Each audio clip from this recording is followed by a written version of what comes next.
Hi guys, welcome back to Faster Podcast Season 2 Episode 3. Today we are talking about the Doha Grand Prix. It's the second race of the year of MotoGP. Cause the race winner was Fabio Quartararo with Yamaha, Movistar Yamaha. He did an amazing race. He managed much more the tires than the previous week. So he'd been able in the last laps to take a bit of a gap from the two Pramacs, Martin and Zarco, and to win the race. About Pramacs, oh my god, what Ducati is doing! Oh my god, what Pramac is doing! Cause in the Saturday in qualifying, both Pramacs did a 1-2. First, Jorge Martin with his first pole position of his MotoGP career at his only second race.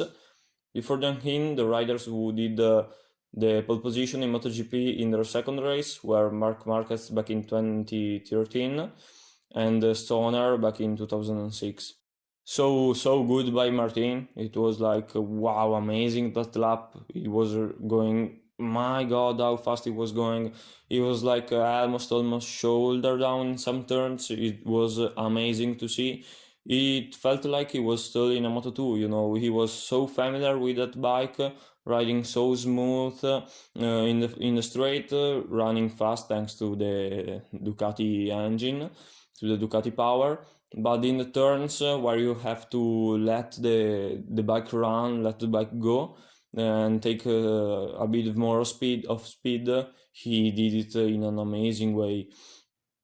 So chapeau to both Pramacs, but overall to Martin in just his second race. He led the entire race, and he'd been able to keep behind him Zarco and the Suzuki's, Yamaha, everyone till the last maybe 8 laps when his tires completely dead and he had to let Quartararo pass.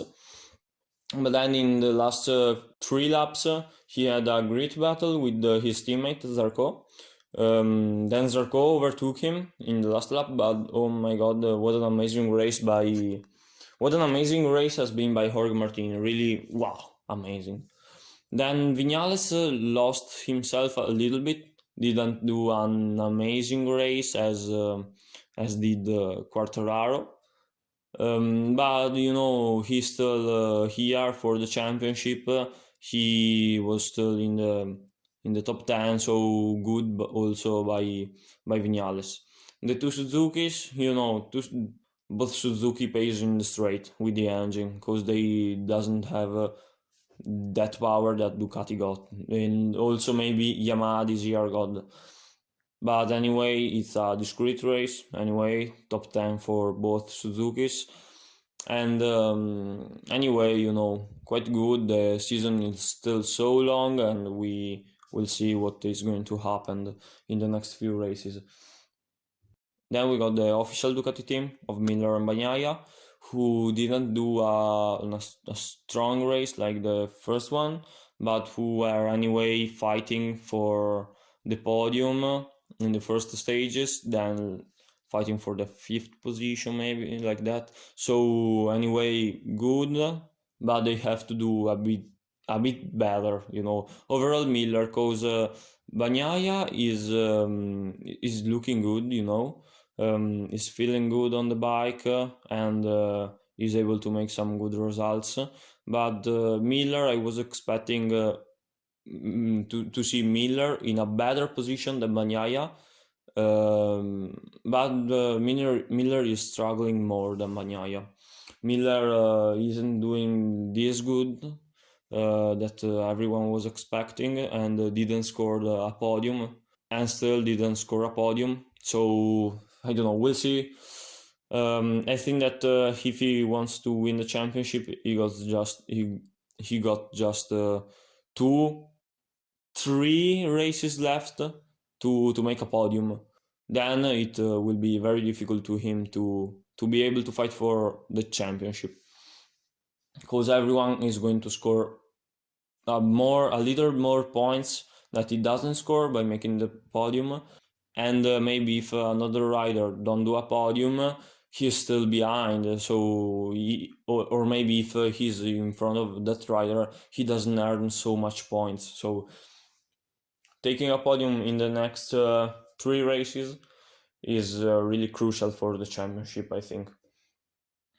Then the Hondas are struggling still a lot with Marquez, Nakagami, Spargaro struggling so much.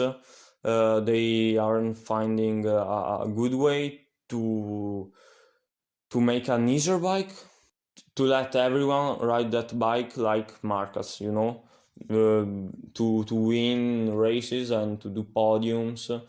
It's going, you know, it's not good what Honda is doing with the bike, because just doesn't let anyone to score podium. You have to be the same style, the same riding style as Marcus to score podiums and make big points.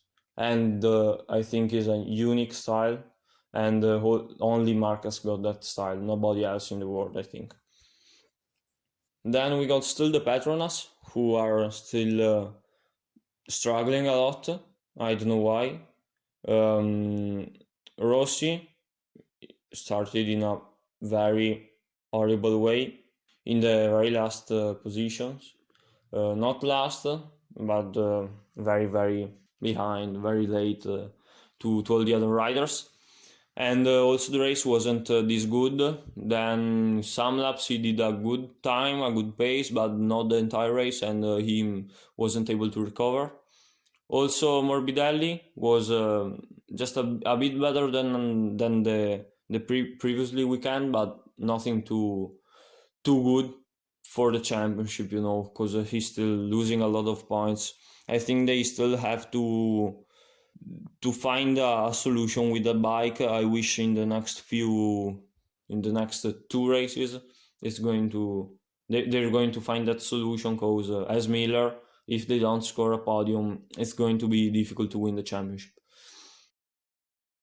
Then we got the two Avintias of Marini and Bastianini. Marini started the race in a good way and was in front of Bastianini, but then lost a bit of pace, maybe used a little much his tires, and lost a few positions, while Bastianini did the opposite of Marini, because at the start of the race was struggling a bit, and then with used tires he just had a very good pace and recovered a lot of position and ended up another one time top 10. So very good by Bastianini, very, very good. Then we got the KTMs, who are, I don't know, you just don't see them. They're behind, so behind. They're so late and so slow. They aren't able to find a solution. Tectra are in the last positions, both so late, and also the official KTMs aren't doing so good.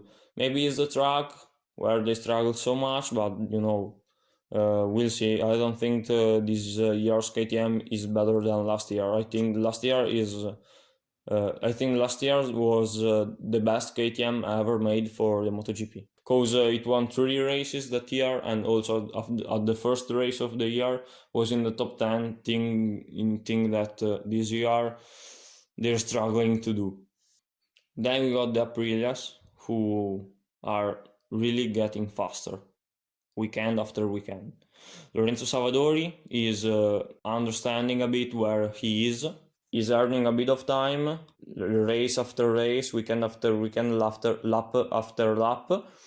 So it's a very nice thing, because I think in a few races he'll be able to fight to fight someone for a position, not stay behind and also do the entire race alone, because he hasn't the pace to stay with the riders in front of him. But I think in the few 3 races he'll be able to have some fight with someone and also to earn some position. I think in half a season he'll be able to score some points if the Aprilia is this good, because also this weekend did an amazing race with Aleix Espargaró. He was still in front of the race. He did a lap in third place and was like, wow, my God, amazing. One more time. Then also him lost a bit of position in the second half of the race, and I think Aprilia has still to improve in the second half of the race. But in qualifying and in the first half, very, very good. Amazing by Aprilia. Wow. I'm very happy to see them fighting for some good points and some good positions. Finally. So guys, that's it. Thank you for having spent those minutes with me. See you next time. Bye bye. Ciao ciao.